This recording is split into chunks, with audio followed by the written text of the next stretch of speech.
In today's video, we're going to be answering the question, is going to grad school worth it?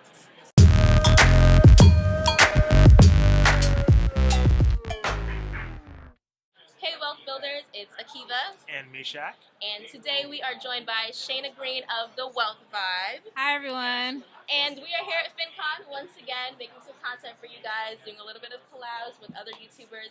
And so in this video, we are going to be talking about grad school. So both Shana and Meshach and I all went to grad school. We have our master's degree. Shana has her PhD in public health, doing all the things. Yeah. So I know a lot of people are probably wondering in our stage of life, okay, I'm done with college, I'm getting ready to graduate. Is it worth it going to grad school? So that's what we're going to discuss here. We're going to be talking about our personal experiences, and so that could hopefully help you guys figure out that answer for yourselves. Mm-hmm. So I guess we'll start with Shana. So talk about a little bit about your degree, kind of what made you want to go get your PhD, and if you think that it was a worthwhile choice for you. Mm-hmm. So I went and got a master's in public health first. I went to Columbia University and got that degree, and I focused on research because I really wanted to have a career in public health research. And so I once I finished the program, I did take a gap year between, because I knew I wanted to get my PhD, but I also wasn't sure if I should get it right away. And I was just kind of feeling like maybe I want to work or whatever. And so I took like a year to kind of figure things out. But I had already gotten accepted to the PhD program, so that I could have entered directly after my master's program. But I took that year off, and then they were contacting me and were like, "Are you going to come to school?" And I was like, I said nothing because I still wasn't sure even after like a year. And then I think like 3 weeks before school, I woke up one day and was like, I'm going to go get my PhD. Well, that's one way to do it. And so I wrote them. I was like, is it too late to come? And they were like, yeah, it's fine. Just come up here, register for classes, meet with your advisor, and you can start in 3 weeks. So I was like, okay, I'm going to be there tomorrow. And so that's how I like fell into it, but didn't fall into it because clearly I applied a year before. But that was my thought process, that I wanted to have a career in research. And so one of the issues that I ran into when I had my master's degree in public health, I had tried to get a job in research, and it just wasn't paying enough for me. And I also felt like I wanted to be able to have the direction and to be able to lead my own research projects. I didn't want to be doing like the smaller tasks like collecting the data or analyzing the data. I wanted to be able to lead and direct the entire research project so that I could, lead an aspect of science. And so I decided to go and get my PhD for that reason.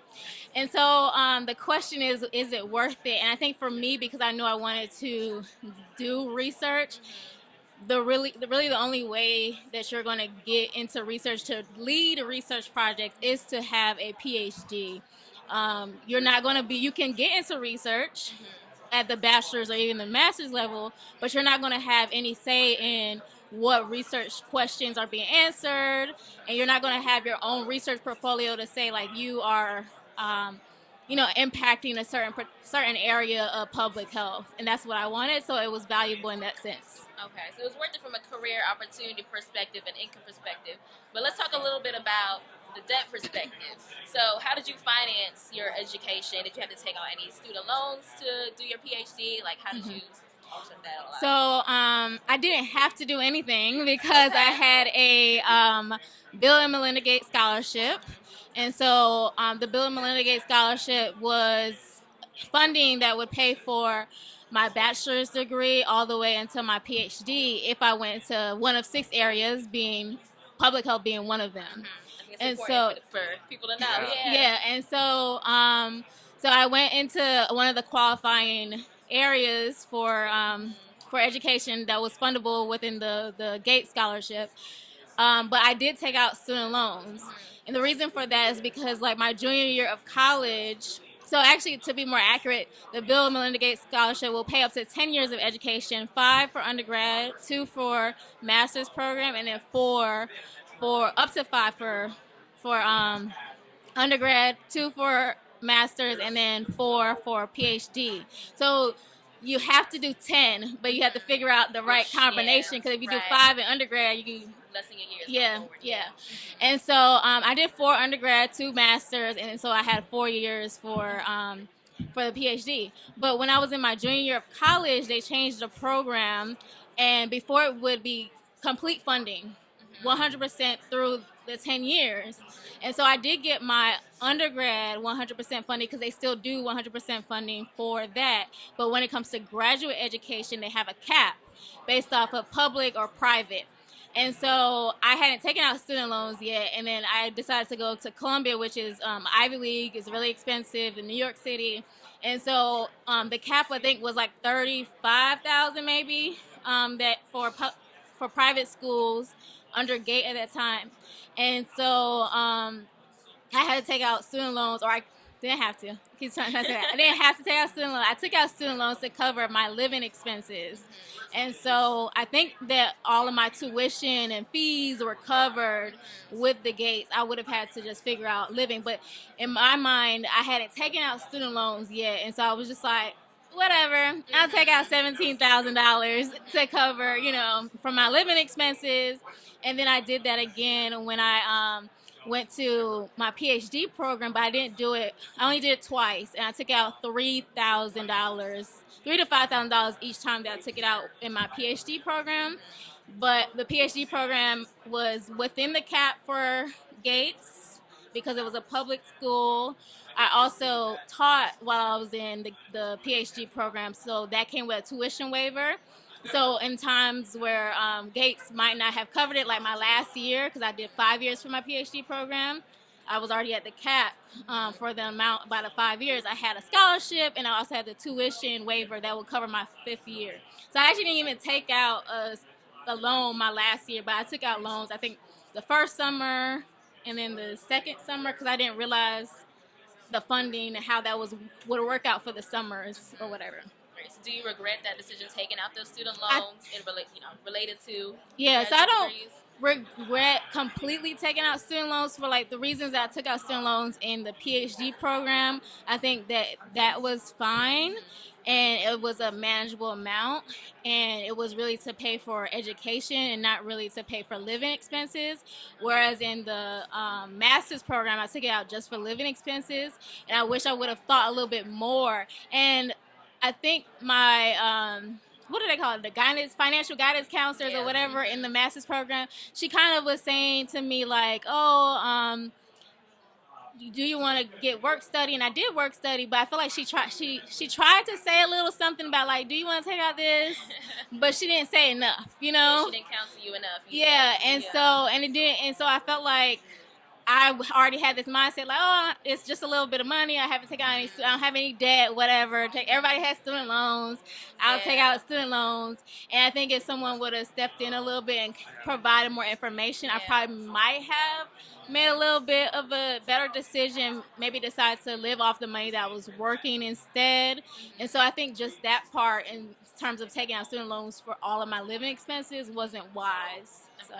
And you only took out federal student loans, correct? Yeah, all federal. Cool, yeah. I mean, I had a similar kind of thing to you, my master's program. And I already took out loans in undergrad, but aside from that, in grad school, I had a big scholarship similar to you. I didn't have Bill and Melinda Gates. It wasn't that great, but I had a scholarship that covered 90% of my tuition. So all I had to cover was 10% of my tuition, and then I took out additional loans in order to supplement my income to pay for living expenses. So kind of a similar thing. So I took out $20,500 during my master's program. It's a combination of a little bit of tuition, maybe about $5,000 of that, and the rest was to help supplement my living costs.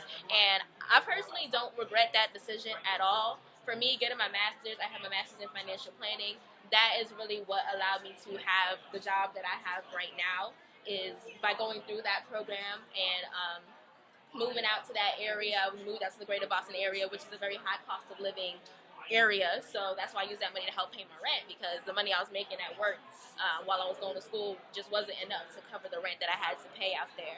So I definitely don't regret it at all. It also helps qualify me to for my CFP, so like different certifications, designations that are going to be, that have been, and I will continue to reap benefits throughout my career. I definitely don't regret that decision.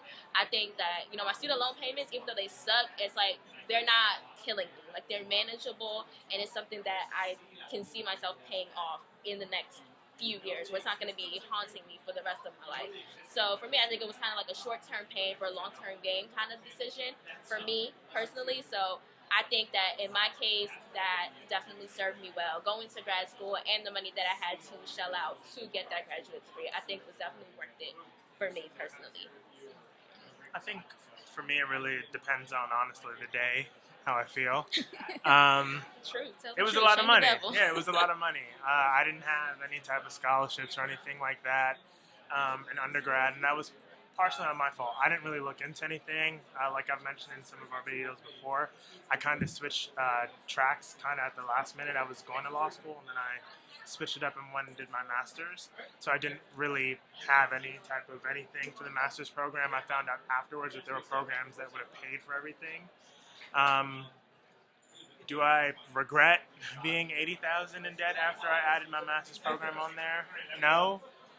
And I think that that's partially because of the feeling that I have with money, where, yeah, it's a lot of money in debt that I have, but I invested in myself, or at least that's what they tell you in school, at least, is that you're making an investment in yourself. Do you feel that way, though? That's what they told you, but do you feel that way? Do you think I it do. served you? Do you think your degree has served you well in your career? I mean, I don't think that that a degree necessarily makes you qualified or intelligent or anything like that. But I think that it is a standard for, okay, this person has gone through this rigorous curriculum and they are able to defend themselves in their respective disciplines. So I don't necessarily regret it for that reason, if that makes sense. I don't know if that's a good enough answer, but that's my personal opinion. I think it depends on the day, but on a good day, yes, I'm okay.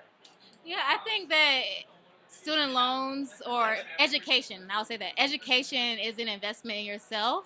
And I actually just did a video talking about, are student loans worth it, and kind of going through, helping you to think through the process of whether or not you're going to get a good return on investment. And at the end of the day, like, we all make financial decisions to invest in, well, not invest, but like to put our money into like cars or homes and all these other things, and we don't really think twice about it because we're getting a material asset, whereas like your education, you don't really see it, but it really does value you. You're building up yourself, you're building up your human capital, you're able to contribute in so many ways to society.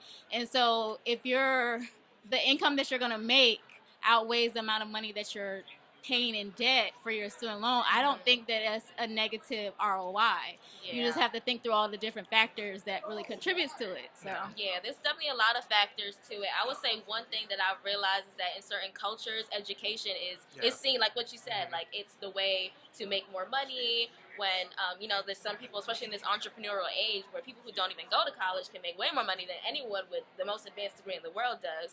So it's really, I think there's definitely things to weigh. For us, definitely, I think we all kind of agreed that it was worth it for us. But that's something that, you might want to think about. Is like, is this degree really needed to advance in my career, to do what I really want to do in life? Do I really need this degree, or is it just something somebody told me to do, or because culture said I should do it? Culture places respect on this degree that I want to get. So that's one thing. Another thing, like she said, is the ROI on that, especially if you have to take out student loans, go into debt to get this degree. Is that going to be worth the increase in your income for the degree that you're getting, and things like that. So I don't know if there's any other considerations, but those are my top two things that I considered when I was looking into grad programs. And yeah, I don't know about you guys. If there's any other I considered factors. none of that. I feel like I was just, and I'm being honest, I feel like she said, the influence from outside people, such as parents and other people, hey, you should go for your master's, you should go for your PhD. And for me, that was kind of things that were stuck in the back of my head, where, hey, you should do this. It was also cultural. My mom has her bachelor's, but it was okay. Like, I'm the first person in my family, like immediate family, to get their master's. So it was a big deal for my family. That I continued along that trend, and I'm sure, like, even now they push me, oh, you should go for your PhD, or you should go for this. Yeah, I get that too. When you going for your and I'm like, never, yeah, never. done. But I congratulate everybody who has done it, because it's an accomplishment, but just not for me. Yeah. I would say that I didn't really think about those things either, but that's the reason why I did the video, because I think that people don't think about those things, and so I wanted to be able to put out a resource that would help people to think through those things. Hopefully people find it, you know what I mean? Exactly. And they're able to make a wise decision, because I wasn't making a wise decision. And so I think you do have to think about a few factors rather than just like, oh, they're giving me money, sign on the dotted line, and I'm going to get a great career. It doesn't always work out like that. You have to think through everything. Yeah, so hopefully these tips and our stories and experiences have helped you kind of get some clarity on that decision if you're thinking about going to grad school. So thank you again, Shana, for being a part of this video. Thank you for having me. I'll have all her links down in the description box below. I have a link also to the recent video she did on student loans and whether that's worth it. And that's basically it. So, don't forget to subscribe, hit that notification bell so you never miss when we post new content. And thanks for watching. See you in the next one. Bye. Bye.